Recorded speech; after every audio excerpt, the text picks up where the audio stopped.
인류 역사에서 빵은 단순한 음식 이상의 많은 의미를 가져왔습니다. 여러분, 빵과 서커스라고 하는 말을 들어보셨습니까?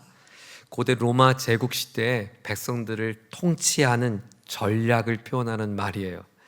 당시 로마 황제가 민중들의 이 불만을 잠재우기 위해서 백성들에게 빵을 무료로 나눠주고, 그리고 검투사, 그리고 전차, 경주와 같은 오락거리를 제공해서 백성들을 이렇게 정치하는 데 사용했던 유래하는 말입니다. 프랑스 혁명도 이 빵에서 시작됐다고 해요. 당시 심각한 식량 부족이 있었는데 서민들은 기본 식재료인 이 빵조차 구하기가 어려운 실정이었어요. 그런데 전해지는 이야기에 따르면 당시 왕비였던 마리 앙투아네트가 빵이 없으면 케이크를 먹으면 되지, 이 말을 했다고 해서 시민들은 민심이 자극됐고 결국 프랑스 혁명까지 이어지게 되었다고 합니다. 러시아에도 빵은 중요한 의미가 있습니다. 특별한 손님, 반가운 사람들을 환대하는 의미로 이 빵과 소금을 나누는데요, 이렇게 인사하면 말이죠. 홀레봄 솔리유, 빵과 소금으로 당신을 환영합니다, 환대합니다, 이런 뜻이에요. 성경에도 빵은 중요한 장면마다 등장하죠. 출애굽한 이스라엘 백성들에게 나눠주신 만나, 이것도 하나의 일종의 빵이었어요. 제사장들에 있었던 진설병, 또 엘리야 선지자를 먹이기 위해 까마귀를 통해 그 제공되었던 빵, 그리고 예수님께서 사단에게 시험을 받으셨을 때 빵으로 시험을 받으셨죠. 그리고 몸소 제자들에게 이 빵을 찢으면서 예수님의 몸이라고 상징해 줬습니다. 성경 곳곳마다 이 빵을 등장하면서 중요한 대목에서 하나님의 공급하심, 그리고 인류를 향한 생명에 대한 메시지를 들려주고 있어요. 오늘 본문은 우리가 너무나도 잘 아는 예수님께서 보리빵 5개와 물고기 2마리로 5,000명의 사람들을 먹이신 오병이어의 사건입니다. 그런데 이 이야기는 단순히 배고픈 사람들을 배부르게 했다라고 하는 에피소드 정도가 아닙니다. 흥미롭게도 마태, 마가, 누가, 요한복음 4개 복음서마다 공통적으로 기록된 기적들이 없는데 유일하게 이 오병이어 기적만 4개 복음서가 다 증언하고 있습니다. 왜냐하면 이 이야기는 복음을 담고 있기 때문입니다. 저는 특별히 요한복음에서 등장하는 이 오병이어의 기적을 함께 여러분과 묵상하면서 이 본문에 배경된 등장인물들을 함께 살펴보려고 합니다. 그리고 그 등장인물들 안에 담겨있는 하나님 우리를 향해서 말씀하시는 그 질문들을 한번 찾아서 같이 함께 여러분과 나눠보려고 합니다. 본문에 등장하는 첫 번째 등장인물이에요. 2절입니다. 그 인물들 찾아볼까요? 2절 시작. 큰 무리가 따르니 이른 병자들에게 행하시는 표적을 보았습니다. 첫 번째 등장인물은 큰 무리들입니다. 많은 사람들이 예수님을 따랐습니다. 많은 사람들이 예수님을 따랐던 이유를 뭐라고 설명하죠? 네, 표적을 보고 싶어서, 기적 때문이었어요. 많은 무리들, 큰 무리들이 예수님을 따랐는데 그들의 관심사는 예수님은 누구실까가 아니었어요. 예수님은 무엇을 말씀하시는가, 그것도 아니었어요. 그들의 관심사 한 가지는 그가 지금 내게 무엇을 해줄 수 있을까였어요. 그가 지금 내 필요를 채울 수 있는 것이 무엇이 있나, 그게 궁금했을 뿐이에요. 그런데도 흥미로운 것은 오늘 요한은 이때 당시의 배경을 이렇게 설명해요. 4절을 볼까요? 4절 시작. 마침 유대인의 명절인 언제요? 유월절이 가까운지라. 공기 동그라미를 쳐보세요. 요한복음의 아주 중요한 특징입니다. 요한은 예수님의 사건을 그냥 행적과 사건으로 기술하지 않았어요. 유월절이라고 하는 하나의 포인트를 두고 예수님의 일들을 우리에게 들려줍니다. 첫 번째 유월절은 요한복음 2장에서 예수님께서 성전을 정결케 하신 사건이었고요. 두 번째 유월절은 오늘 본문 6장에서 오병이어의 기적이고요. 마지막 세 번째 유월절은 여러분이 앞서 들었던 성가대 찬양에 빌라도 선고가 있었던 그 예수님이 잡히시는 그때 예루살렘을 입성할 때, 그때가 바로 세 번째 유월절입니다. 여러분, 유월절은 어떤 날이죠? 유월절은 출애굽한 날입니다. 우리로 말하면 광복절이에요. 해방의 날입니다. 자유의 날이에요. 출애굽기 12장 27절에 보면 유월절을 이렇게 설명합니다. 이는 여호와의 유월절 제사라. 여호와께서 애굽 사람을 치실 때에 애굽에 있는 이스라엘 자손의 집을 넘으사 10번째 재앙이 장자의 죽음이었는데 그 죽음의 천사가 문설주에 피를 바른 그 집을 유월, 패스오버 했다고 해서 유월절이 됐죠. 그 집을 넘으사 우리의 집을 구원하셨느니라. 구원받은 날, 해방받은 날, 430년의 노예로부터 자유케 된 날, 그날이 바로 유월절이에요. 그런데 유월절 이후에 일어난 일이 더 중요합니다. 하나님께서 그들을 출애굽하셔서 해방시키셔서 이제 하나님 나라 백성으로 그들을 데리고 가시는 여정 속에 그들은 광야에서 배가 고팠어요. 배가 고프니 하나님을 원망하기 시작합니다. 왜 우리를 여기 건져왔는가? 원망할 때 하나님께서 모세를 통해 다음과 같이 말씀하세요. 출애굽기 16장 8절입니다. 모세가 또 이르되 여호와께서 저녁에는 너에게 고기를 주어 먹이시고 아침에는 떡으로 배불리시니, 빵이죠. 이는 여호와께서 자기를 향하여 너희가 원망하는 그 말을 들으셨습니다. 허기진 백성들을 위해서 하나님께서 고기와 빵을 먹이겠다고 약속하셨어요. 만나와 메추라기의 사건이죠. 성경은 신명기 8장 3절에 이 만나, 이 빵을 준 이유를 또 이렇게 설명합니다. 들어보세요. 너를 낮추시며 너를 줄이게 하시며 또 너도 알지 못하며 내 조상들도 알지 못하던 만나를 내게 먹이신 것은, 자, 이 만나라고 하는 빵을 먹이신 거예요. 그 먹이신 이유는 사람이 떡으로만 사는 것이 아니요 여호와 입에서 나오는 모든 말씀으로 사는 줄을 내가 알게 하려 하심이니라. 430년 동안 노예로 살던 그들을 해방시켜셨어요. 그것이 유월절입니다. 그 유월절에 해방을 경험한 그들이 하나님의 인도하심을 따라 걸어가는 여정 속에 배가 고픔을 경험했어요. 배가 고픈 그들이 원망하자 하나님은 하늘에서 만나라고 하는 처음 본 빵을 먹게 됩니다. 그 빵을 먹었던 그들의 그 빵을 준 목적은 이제 너희가 지금까지 살았던 빵을 의지하며 사는 인생이 아니라는 것을 알려주기 위함이었다는 거예요. 즉 이제는 너희가 무엇을 의지하며 살아야 되는지 일러줬다는 거죠. 여러분, 지금까지 그들은 누구를 의지했죠? 무엇을 의지했습니까? 바로를 의지했습니다. 바로 왕을 의지했습니다. 바로 왕을 의지해야 바로가 우리에게 빵을 주니까요. 바로가 우리에게 먹을 걸 주니까요. 우리의 필요를 채워주니까요. 그래서 그들은 바로 왕의 눈치를 보며 의존하며 살았어요. 그런데 하나님 말씀하는 거예요. 아니야, 난 너희를 바로의 손에서 해방시켰어. 유월시켰어. 패스오버 시켰어. 그러므로 이제 너희는 바로를 의지하며 그가 주는 빵을 의지하며 사는 게 아니라 생명의 말씀을 너에게 먹이는 야훼 여호와를 의지해야 돼. 하나님을 의지해야 돼. 이제는 바로가 아니라, 바로의 식으로 사는 게 아니라 이제 하늘의 식으로 살아야 돼. 하나님을 바라봐야 돼 라고 가르쳐주기 위하여 만나를 주셨다는 것입니다. 바로 그 유월절 즈음이었어요. 디베라 바닷가에 몰려든 그 많은 사람들은 그 유월절의 참된 의미를 잃어버리고 말았어요. 상실하고 말았어요. 하나님께서 우리를 건져주시고 구원해주신 그 참된 의미를 잃어버렸어요. 이 유월절 즈음에 그들이 의존해야 될 것이 이 빵이 아니라 바로 생명의 말씀이신 여호와를 의존해야 되는 것을 잃어버렸어요. 그래서 그들은 예수가 생명의 떡으로 오셨음에도 불구하고 예수가 누구인지 관심 없고 예수가 뭘 말하는지 관심 없고 그저 그는 내게 어떤 빵을 줄 수 있을까? 그는 내게 어떤 표적을 줄 수 있을까? 그는 내가 지금 필요한 무언가를 뭘 줄 수 있을까? 거기에만 생각하고 있다는 거예요. 사랑하는 여러분, 오늘 허기진 무리들, 이 큰 무리에게 정말 필요한 것은 또 다른 표적이 아닙니다. 빵이 아닙니다. 여러분, 인생의 허기짐을 만난 저와 여러분이 오늘 정말 필요한 것은 빵 몇 덩어리가 아닙니다. 우리에게 필요한 것은 오늘 유월절의 주인공이신, 유월절의 어린 양이신 예수님임을 믿으시기를 축원합니다. 많은 분들이 요즘이야말로 코로나 때보다 더 어렵다라고 실정을 토로하세요. 물질의 궁핍함을 만났습니다. 정서적인 어려움, 허기짐을 만났습니다.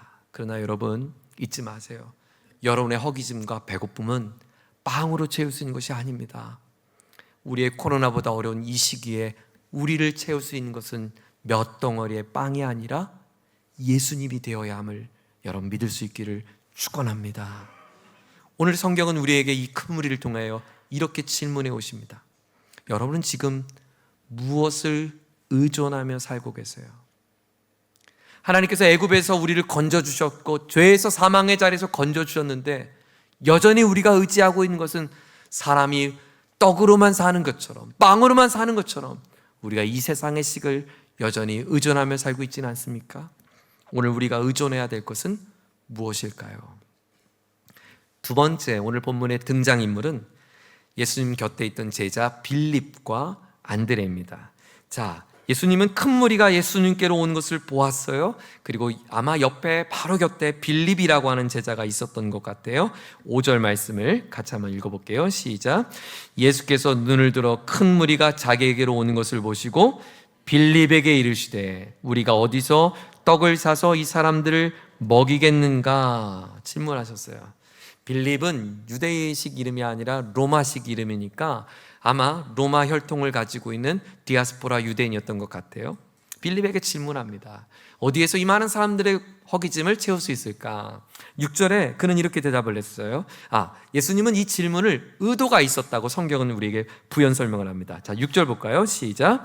이렇게 말씀하심은 친히 어떻게 하실지를 아시고 빌립을 뭐하고자? 시험하고자 하십니다. 테스트하셨다는 거예요.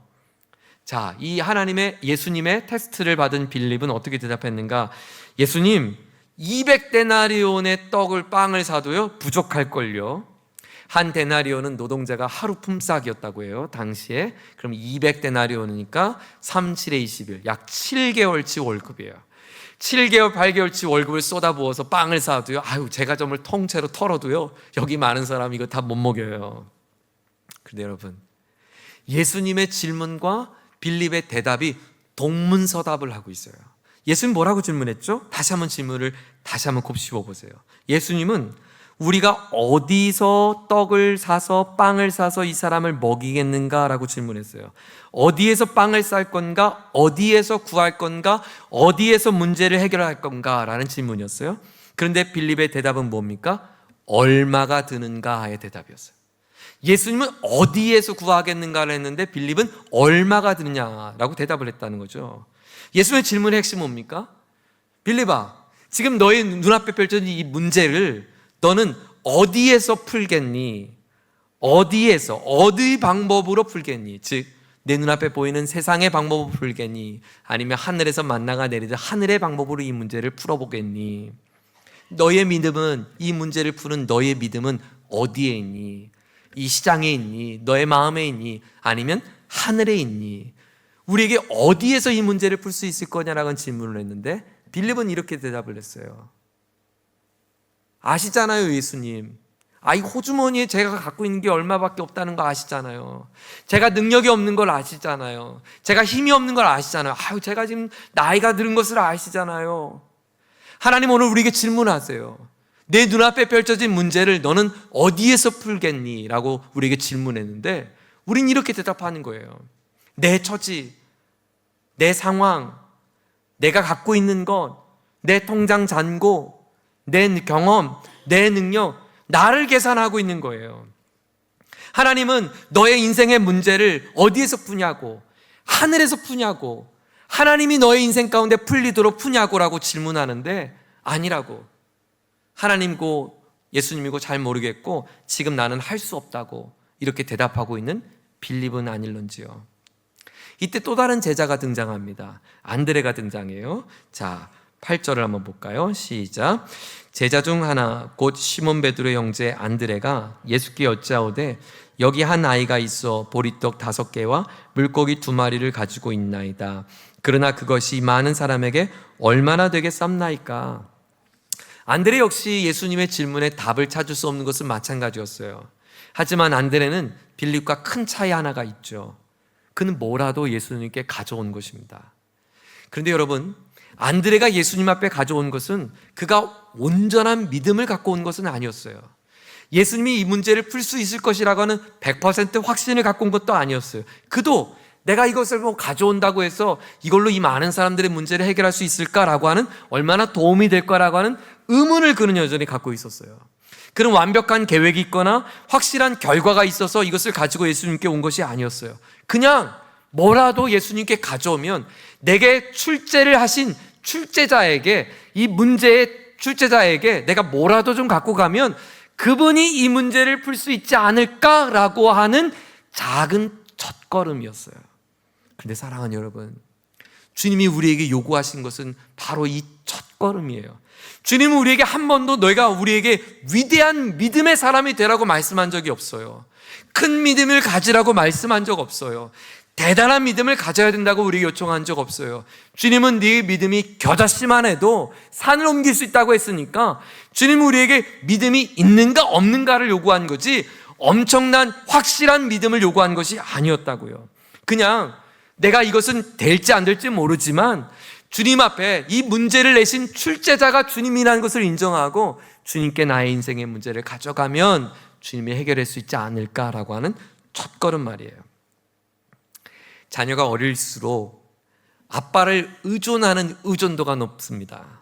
아빠 이게 뭐예요? 이제 말 배우고요. 이제 좀 돌아다닐 정도, 4살 정도 되면 5만 가지를 다 물어봐요. 이건 뭐예요? 저건 뭐예요? 저건 왜 저리로 가요? 어디로 가요? 어디로 가는지 내가 어떻게 알아? 어디로 가요? 이건 뭐예요? 아빠 이거 해주세요. 저거 해주세요. 요청을 많아요. 그런데 아이가 점점 커가고 할 수 있는 게 많아지면 아빠를 덜 찾게 돼요. 어느새 아빠의 도움을 구하지 않아요. 그리고 이제 곧 제법 저보다 키가 커진 사춘기가 된 아들을 보니까요, 이제는 아빠의 도움을 구하기는커녕 이렇게 말해요. 아빠 신경 꺼. 야, 많이 컸네 내 아들. 이제 내가 신경 꺼도 되겠네. 이런 든든한 마음이 가지는 게 아니고요, 서운해요. 난 네가 궁금해. 학교 급식 반찬은 뭐였는지, 친구들과 뭐 하면 노는지 나 너무 궁금해. 내가 방에서 뭐 하는지 난 너무 궁금해. 아빠 신경 꺼요. 아빠는 서운해요. 안드레가 가져온 것은 보잘것없는 거였어요. 부족한 거였어요. 그런데요, 예수님 내가 갖고 있는 것은 부족하지만 가져온 것은 부족하고 이걸로 뭘 할 수 있을지 저도 잘 모르겠어요. 안드레가 가져온 건 정말 하찮은 건 맞아요. 이걸로 이 많은 사람을 못 먹이는 건 맞아요. 하지만 안드레는 이걸 주님께 맡겼다는 거예요. 부탁했다는 거예요. 주님은 그 부탁을, 내게 맡긴 것을 믿음이라고 여기셨어요. 그리고 주님은 그것을 사용하시는 거예요. 안드레가 무언가를 가져왔기 때문에 그걸로 하나님 역사한 것이 아니라 예수님은 그 자체로 풍성하신 분이시고 예수님은 그 자체로 전능하신 분이셔서 안드레의 어떠함으로도 필요치 않고 모든 것을 하실 수 있는 분이세요. 하지만 주님의 공식은 그 작은 것을 맡길 때 우리가 상상할 수 없는 놀라운 일을 예수님께서 이루신 것입니다. 오늘 빌립과 안드레를 통해서 성경은 우리에게 질문하고 있어요. 사랑하는 여러분, 여러분의 작은 고민이라도, 여러분의 작은 마음이라도 주님께 다 맡겨드릴 그 믿음이 있으신지요? 우리 인생의 출제자가 예수님인 것을 믿고 그분께 가져가면 그분이 내 인생의 문제를 풀 수 있을 것이라고 하는 믿음, 그 첫걸음이 여러분의 고백 가운데 있기를 축원합니다. 세 번째 등장인물은 한 아이와 그리고 문명의 다른 제자들이에요. 예수님은 그 안드레 손에 가져온 아이의 빵에 축사를 하세요. 자, 11절입니다. 축복의 기도를 드렸다는 거예요. 11절 시작. 예수께서 떡을 가져 축사하신 후에 앉아있는 자들에게 나눠주시고 물고기도 그렇게 그들의 원대로 주시니라. 우리가 오병이어 만화에 보면 이 빵과 물고기가 이렇게 큼지막하게 그려져 있는데 여러분 그 잘못 그렸어요. 이 빵은, 보리빵은 아주 그 볼품없는 빵이고요. 우리도 옛날에 배고플 때 보리는 하찮은 음식이었잖아요. 유대 사람들이 보리빵은 아주 하찮은 빵입니다. 그리고 여기서 물고기는 큰 멸치 정도 생각하시면 좋아요. 큰 멸치를 소금에 절인 거예요. 그래서 이 빵 위에 조금 떼다가 빵 위에 얹어서 먹는 거예요. 갈치구이 생각하시면 안 돼요. 조금 큰 물고기, 아주 작은 물고기. 그래서 그 물고기는 어부들이 걷어가지 않고 그물에 걸려서 버려진 물고기를 가난한 사람이 주워다가 소금에 절여서 먹는 거예요. 그러니까 보리빵과 이 물고기는 아주 가난한 사람들이 먹는 가난한 음식이에요. 하찮은 음식이에요. 그런데 이 하찮은 음식이 예수님 손에 들려서 예수님이 축사하십니다. 그래서 놀라운 일이 일어났어요. 거기에 있는 많은 사람들이 배불리 먹게 됩니다. 요한복음은 오늘 이 장소를 디베랴 바다, 티베리우스 이름을 따서 만든 이 붙인 이름이에요. 디베랴 바다 건너편이라고 설명을 했어요. 마태복음과 누가복음에 보면 그 지명을 조금 더 구체적으로 설명하는데 그것은 빈들이라고 설명을 했어요. 빈들, 아무것도 없는 광야입니다. 이 장면은 출애굽한 이스라엘 백성들을 하나님께서 건지셔서 애굽에 놓였던 그들을 유월시키셔서 건지셔서 그들을 데리고 가면서 허기진 그들이 서 있었던 그 땅을 연상하게 합니다. 그것은 광야였습니다.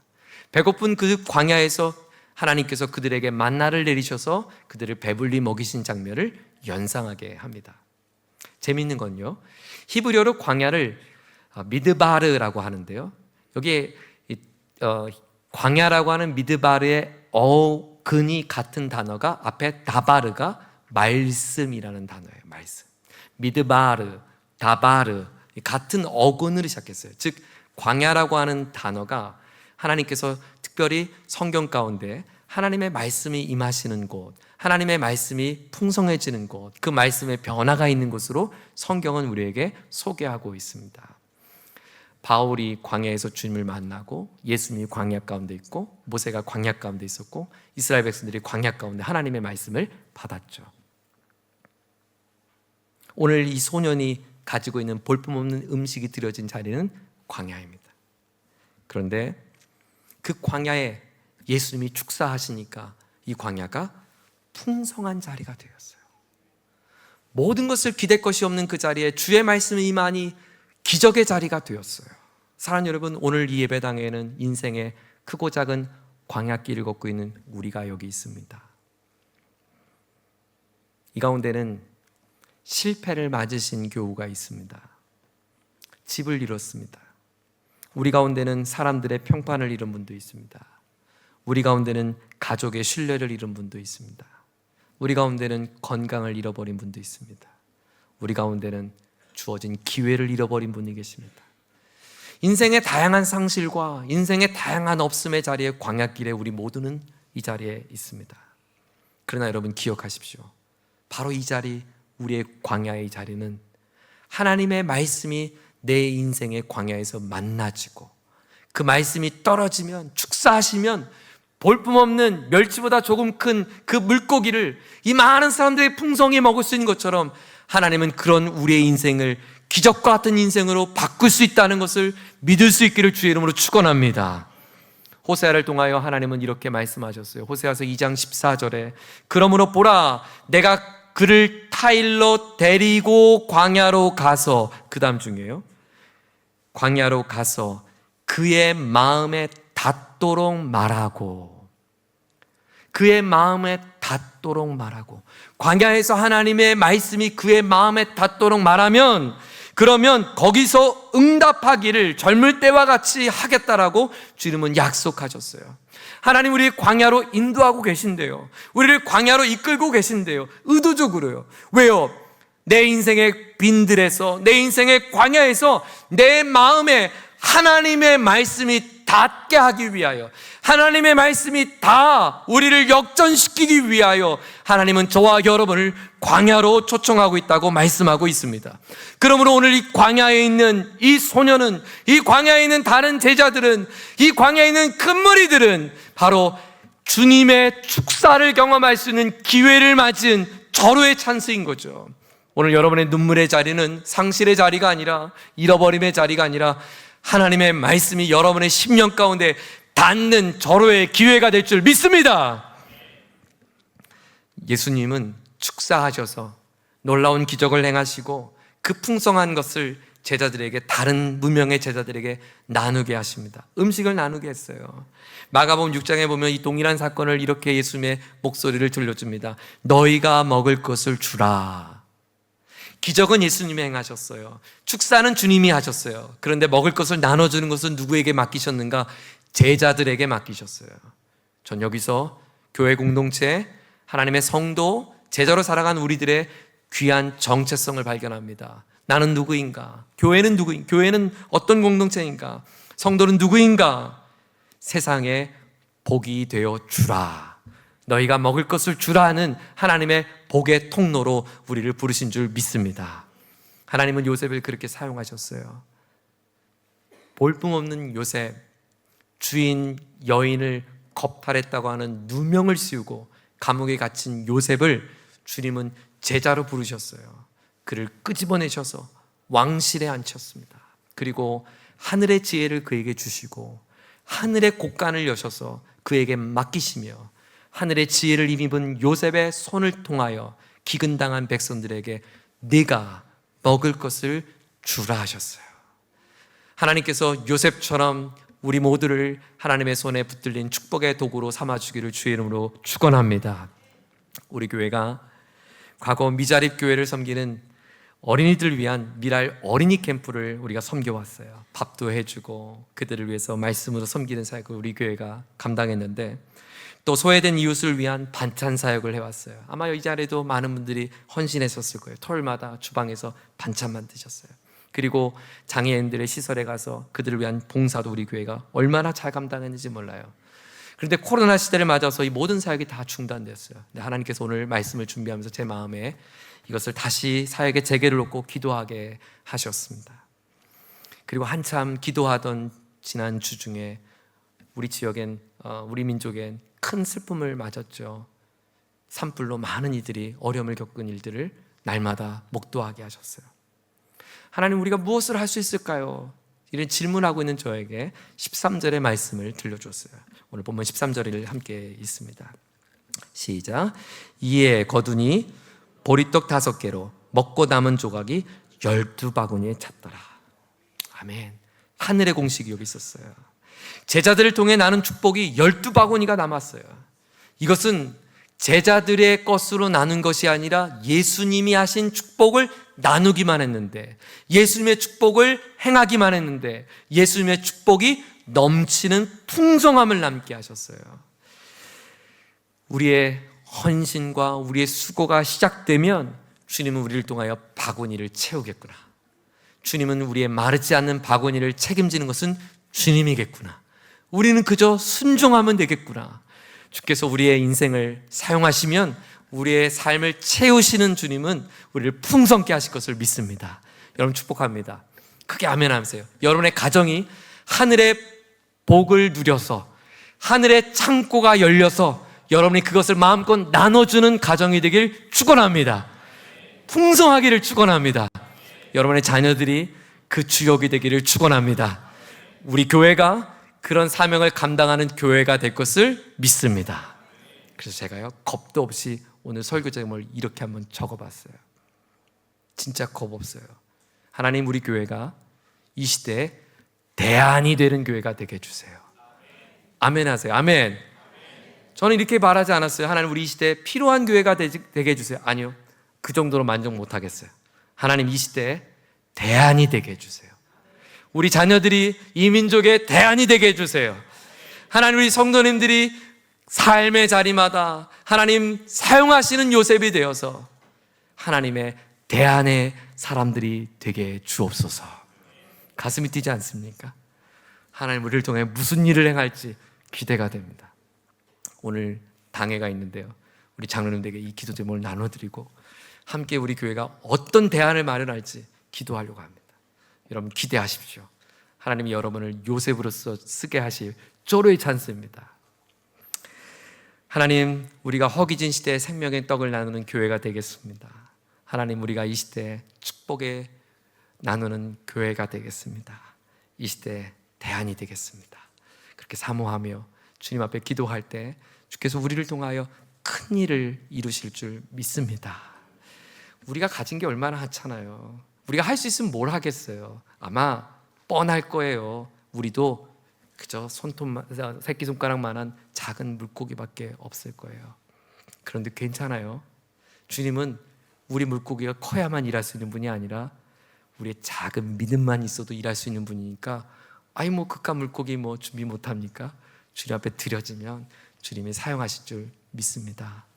산천이 불타고 나라는 큰 슬픔과 또 정치적인 어려움을 겪고 있는 이때 누구도 주목하지 않는 작은 공동체이지만 우리가 기도하고 우리가 주님 나라를 꿈꿀 때 주님은 위대한 일을 이루시기를 시작하실 것입니다. 특별히 여러분 기도해 주십시오. 우리 한국성서대학교가 그 역할을 감당할 수 있는 시대의 대안이 되는 대학이 될 수 있도록, 시대의 대안을 세울 수 있는 하나님의 제자들을 배출할 수 있는 대학이 될 수 있도록 여러분 기도해 주십시오. 여러분이 앉은 그 자리에 그 학생이 예배하고 있습니다. 그 학생이 매일 채플 드려요. 그러므로 여러분 매일 똑같은 자리에 앉지 마시고 번갈아가며 의자에 앉으세요. 이번에 내가 이 옆자리에 앉은 아이를 기도하겠습니다. 여러분이 구석구석에도 앉아줘야 돼요. 학생들이 다 거기도 앉거든요. 그러니까 여러분 꼭 앉은 자리만 앉지 말고 돌아다니면서 앉으셔서 마음껏 축복해 주십시오. 하나님이 큰 일을 이루실 줄 믿습니다. 우리 모두 함께 자리에 나시겠습니다. 오늘 주신 말씀 생각하면서 내 영혼이 주님께로 향하겠습니다. 믿음의 눈을 들어 주를 보겠습니다. 믿음의 눈을 들어 주님을 바라보겠습니다. 우리 모든 상황 속에서 주님을 찬양할지라. 함께 찬양으로 결단하며 찬양으로 고백하겠습니다. 모든 상황 속에서, 모든 상황 속에서 주를 찬양할지라. 주를 찬양할지라. 주는 너의 큰 상급, 주는 너의 큰 상급, 큰 도움이시라. 큰 도움이시라. 주의 얼굴 구할 때, 주의 얼굴 구할 때 주님의 영을 부사, 주의 영을 부사. 크신 사랑 안에서, 크신 사랑 안에서 주를 보게 하소서, 주를 보게 하소서.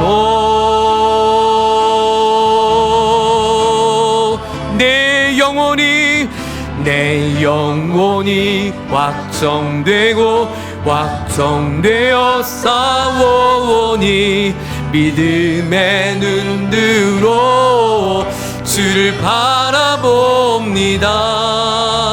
내 영혼이 확정되고 확정되어 싸워오니 믿음의 눈으로 주를 내 영혼이 확정되고 확정되어 싸우니, 내 영혼이 확정되고 확정되어 싸워오니 믿음의 눈으로 주를 바라봅니다.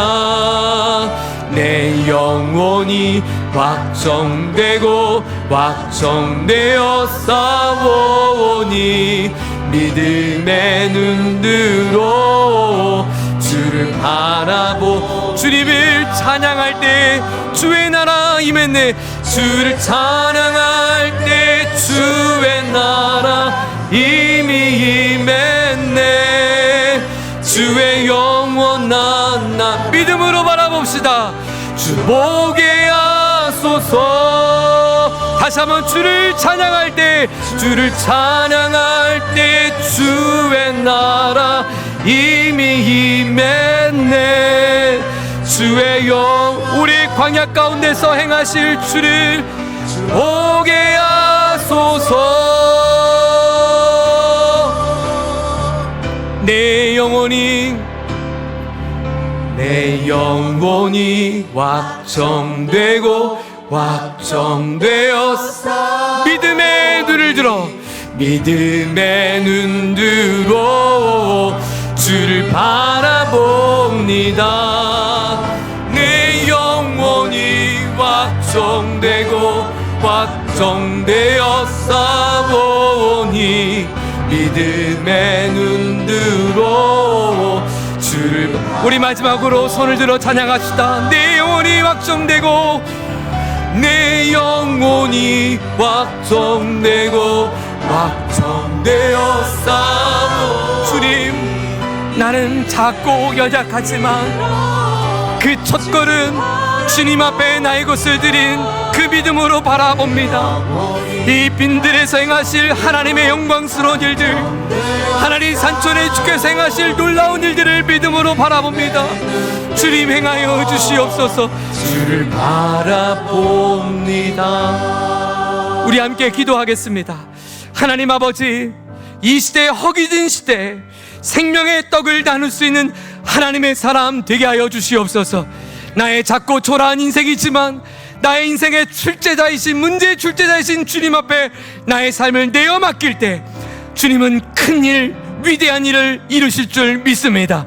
하나님, 우리 교회를 사용하여 주셔서 이 시대 대안의 공동체가 되게 하여 주시옵소서. 우리 가정이, 우리 사랑하는 자녀들이 그러한 인생으로 사용되게 하여 주시옵소서.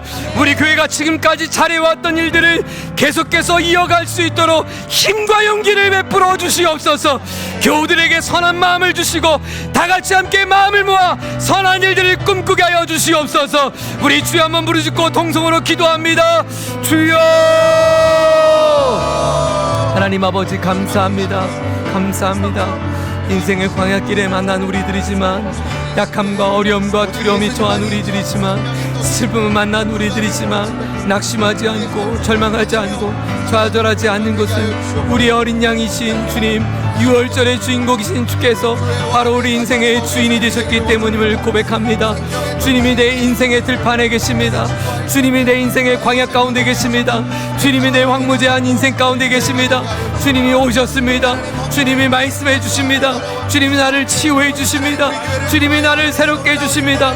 나의 작은 도시락이 주 앞에 들어질 때 주님은 내 인생 가운데 새 일을 행하실 것을 믿습니다.